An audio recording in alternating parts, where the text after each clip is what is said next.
Well, the Super Bowl has come and gone, which means it's time to start thinking about 2025. Free agency around the corner. Already a frenzy when it comes to certain players, as a lot of big names are looking for homes. Of course, these guys on your screen, just a couple of those guys potentially looking for a new home, but we certainly have a lot to talk about. So let's bring on our NFL reporter, Tyler Sullivan, to discuss.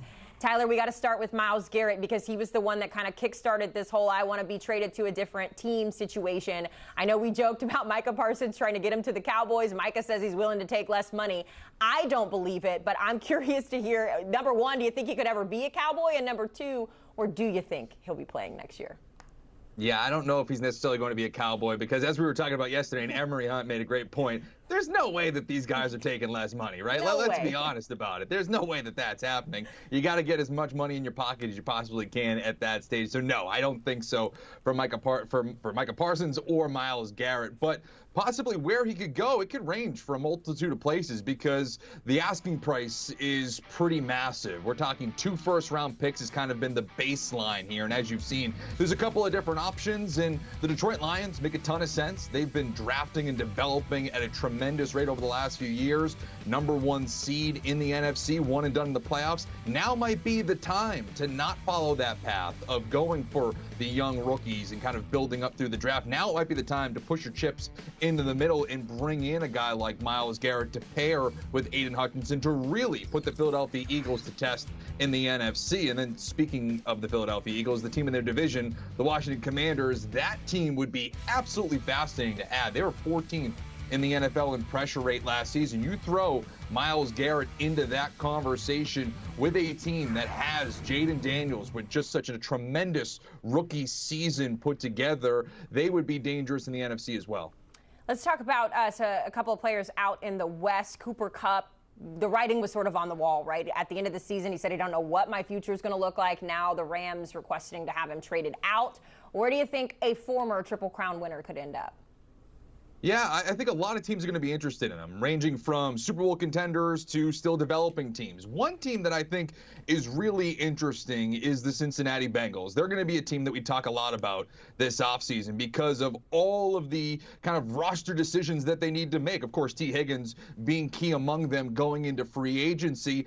I would argue that you might be better served moving off of T. Higgins, allowing him to hit the open market, and then going out and acquiring a talent like Cooper Kupp. Now, you have to make the financials work. Reports are that the Los Angeles Rams are willing to eat some of the money to help facilitate a deal. And if you're the Cincinnati Bengals, I think that makes a whole lot of sense. Obviously, they know quite well how talented Cooper Kupp can be. Former Triple Crown winner himself, former Super Bowl MVP against the Cincinnati Bengals not too long ago in that Super Bowl. So I think that that's one where you might take a little step back, obviously going off of T. Higgins, a young ascending player, getting a player like Cooper Kupp on the twilight of his career, but it allows you a little bit more flexibility to shore up that defense, which is their Achilles heel in 2024. You know, Tyler, I don't hate it. Seeing Cooper Kupp in a Bengals uniform catching touchdown passes from Joe Burrow, I don't hate it. I actually kind of like it. In the meantime, though, his quarterback, Matthew Stafford, obviously the trade conversations when it comes to Cooper has really rubbed him the wrong way because now he's like, I don't know if I want to be an LA Ram here. So if you are Matthew Stafford in this situation, what looks best as far as a team standpoint here? Yeah, and we got to look at the contract, too, right? The Rams have been taking this year by year with Stafford, and rightfully so. He's about owed $4 million in guaranteed money next season, none in 2026. So wherever he ends up, we're talking about a new contract, which I think will affect the price for Matthew Stafford, also when you plug in his age. But I think that this is one of the more interesting dominoes to fall because we're going to talk a lot about, Sam Darnold hitting free agency, Russell Wilson's a free agent, Justin Fields. But if Matt Stafford's available, like if you're the Pittsburgh Steelers, I don't know why you wouldn't look after Matthew Stafford. If you feel like you are on the cusp of really contending in the AFC, I don't think that Russell Wilson's going to help get you over the hump. We saw that this season. Same thing with Justin Fields. I don't think like a Sam Darnold acquisition would really do that for you. But Matt Stafford, for at least the next couple of years, while you allow yourself to develop a young quarterback that you take possibly day 2, day 3 of the draft, whatever you like, I think that that's a really interesting fit for them. Yeah, we're getting word as well, something that we got to add in there when it comes to the Giants. The Giants do have his brother-in-law on the staff there as well, so that's also something to consider when you're looking at possible options for Matt Stafford, but we'll keep our eye on that. Let's talk about Debo Samuel, a guy who for a long time, Tyler, was really coveted in the NFL. This is a guy who's a dual threat guy. He can run the ball out of the backfield. He can catch the big pass. But it just seems like as of late, injuries have really impacted how teams sort of look at Debo Samuel as a player. So what are his options when it comes to being a potential trade target? Well, I'll just quote Debo Samuel because he was talking up the Denver Broncos not too long ago, and I think that that's a really interesting fit. We've seen Sean Payton really use that, what he calls a joker position in his offense, which is basically just like a chess piece running back like we've seen with Taysom Hill as the tight end position. You move around to exploit mismatches, and that's something that we saw Debo Samuel do quite well in San Francisco as a wide receiver, as a running back. So I look at the Denver Broncos as a possible piece there for Sean Payton.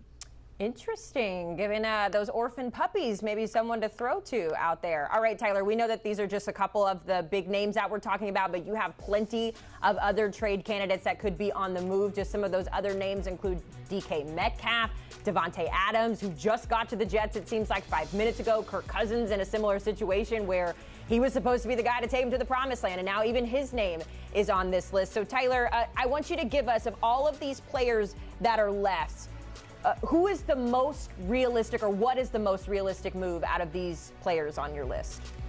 Well, I'll say the one that I am the most intrigued about, and to me it's Kyle Pitts in Atlanta. You know, we're getting word today that, you know, Travis Kelce, he's someone that's mulling retirement. I think it would be absolutely fascinating if they were to move off of Kyle Pitts, that the Kansas City Chiefs be a team that calls the Atlanta Falcons, because if there is anybody to tap into that talent, and we all know that Kyle Pitts, he's probably spurned your fantasy team more oftentimes than you can count over the last few years, but we know that there's undeniably talent there. And what better team to try to develop that talent to its highest capabilities than the Kansas City Chiefs with Andy Reid and Patrick Mahomes? You have somebody who needs a contract extension, and I think that that would be an interesting dart throw for the Kansas City Chiefs as they try to find that next number one option if Travis Kelce does decide to move on and retire after this season.